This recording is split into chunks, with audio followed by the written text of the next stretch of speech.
Apabila tuan-puan menabung emas 1 gram sebulan selama 3 tahun, cukup 3 tahun, tuan-puan sudah ada tabungan sekitar 36 gram emas. Harga emas hari ini sekitar RM600 lebih per gram.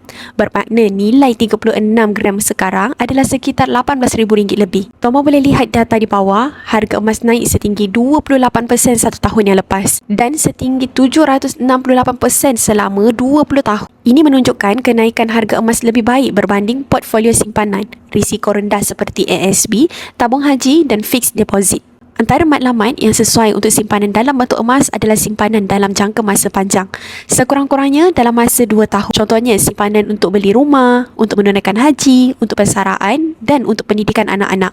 Public Gold memberi kemudahan kepada semua peringkat umur untuk menyimpan emas tanpa sebarang cas tambahan.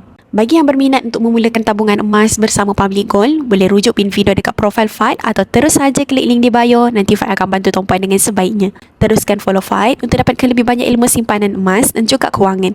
Semoga bermanfaat.